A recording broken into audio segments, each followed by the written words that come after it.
If you've watched a few of the videos on this channel now, you'll know that I've got a thing for maps. I came across the Civitates Orbis Terrarum, which in Latin means cities of the world. It was compiled by Georg Braun and largely engraved by Franz Hogenberg, and it came out in 1572. These maps are pieces of art and go for thousands of pounds now.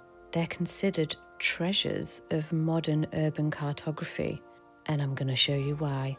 You can look at the entire collection of 1 to 6 volumes on Library of Congress.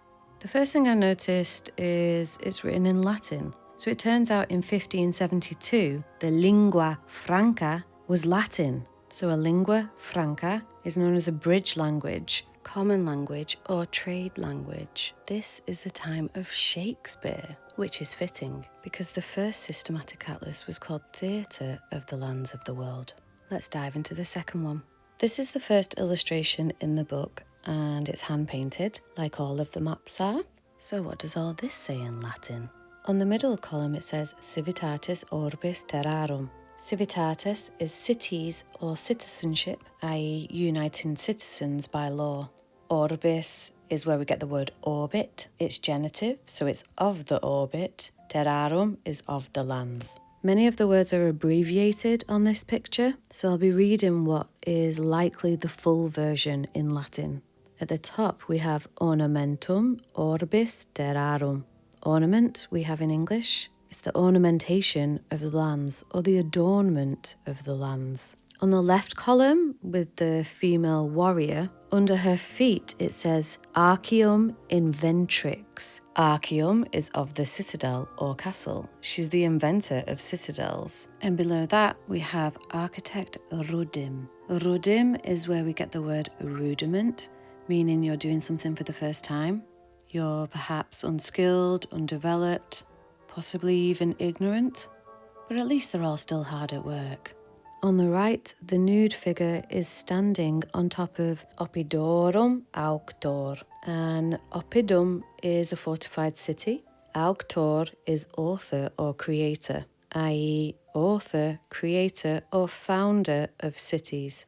Further down, it looks like it's abbreviated from Domicili Tirocinium. Domicili is of the home, dwelling or residence. Tirocinium is related to an apprenticeship or training. And there he is with his spade. And the inscription right at the bottom in the centre reads Consociat Humani Generis Origo, which would be the unifying of a shared human origin. And what's that she's holding? Today we're going to visit one of the cities in this book. Welcome to Shiny Boots.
mira la calavera. Aquí mueve la cabeza, ¿no ves?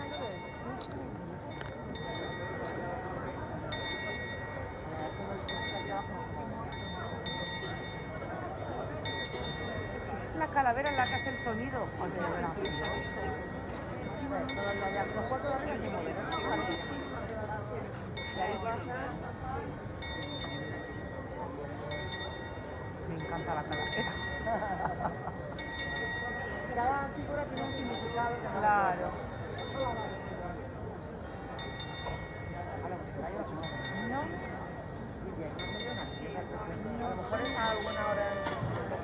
el gallo. Este es y está abierto. Bueno, echamos ahora.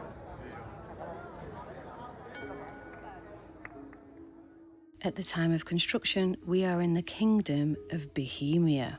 This is the map of Bohemia from the Theatrum Orbis Terrarum, where you'll also find this map of Tartaria, a historic place that covered Central Asia and Siberia in 1570. I'm going to show you how to read the astronomical clock. The numbers on the outside are old Bohemian time. They measured time from sunset. The red areas are twilight and dawn, and here is sunrise. The black circle is nighttime. The blue around the top is daytime. The golden hand is pointing to Old Bohemian time and Central European time on the Roman numerals. You can see that it's coming up to 9:30 in the morning. You've got the sun and the moon, along with which zodiac sign they are in the sky. You can also see here that the moon is full. The moon actually rotates, displaying the lunar cycle. Full moon silver, half moon half silver, half black, new moon all black. And the star that you see indicates sidereal time, which relates to the fixed stars in the sky. Now we're going to take a look at a brief history of time. Not that far back. Our first timekeeper was the moon. Early civilizations like the Babylonians, Chinese and Maya all built calendars around the moon's rhythm, as early as 30,000 years ago. Later, we tracked the sun, built sundials and shadow clocks to divide the day by light.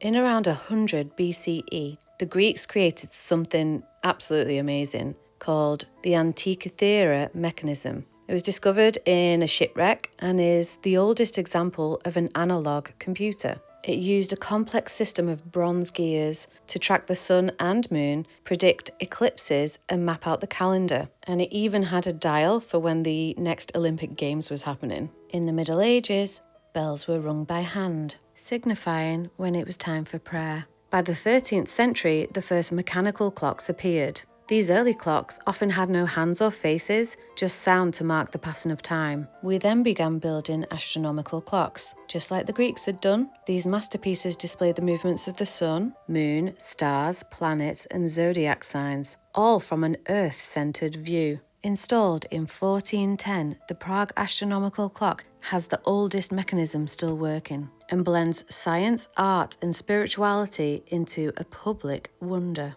Only a few astronomical clocks survive today. Other examples include the clocks at Strasbourg, Wells Cathedral and Lund. In 1656, the invention of the pendulum clock made timekeeping vastly more accurate, revolutionising modern clocks, navigation and daily life. The Prague Astronomical Clock doesn't just tell the time, it tells a story about how people once saw the universe. And that's why the clock still captures imaginations 6 centuries later. This guy really reminded me of the Under the Veil illustration. Know what I mean? The detailed map of Prague from 1572 includes Egra. Egra is now called Cheb and is on the other side of the Czech Republic. Both of them were major cities in Bohemia and the Holy Roman Empire. Pretty much all of the cities in Civitates Orbis Terrarum look like this. They've got castles, bridges and a fortress wall all the way around the city. This is a painting of the old town hall from 1787. The scene is really chaotic. That kid looks like he's going to fling the other one off into oblivion. He's washing a baby in the street.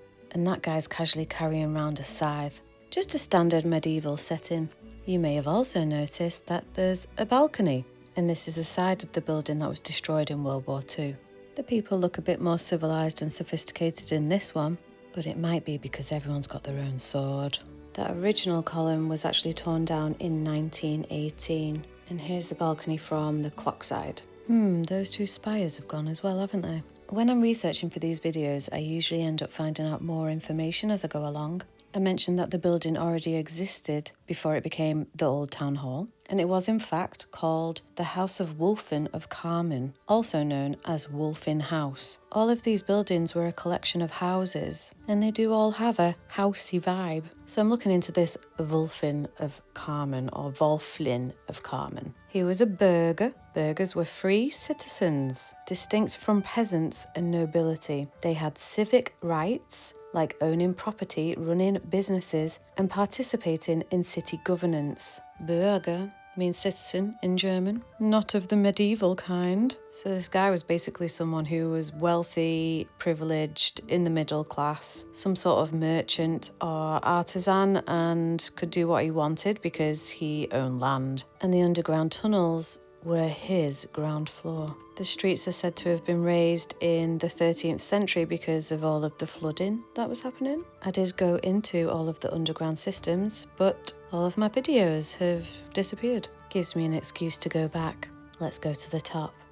En route to the top, you can see all of the apostles who make an appearance every hour.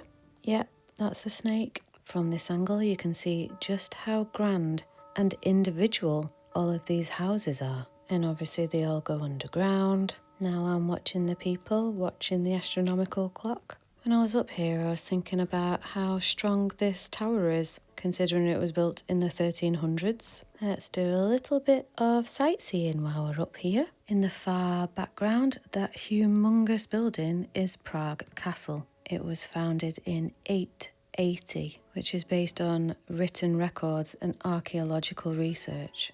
That building on the left is St. Nicholas Church, founded 1701. This is where it looks like inside.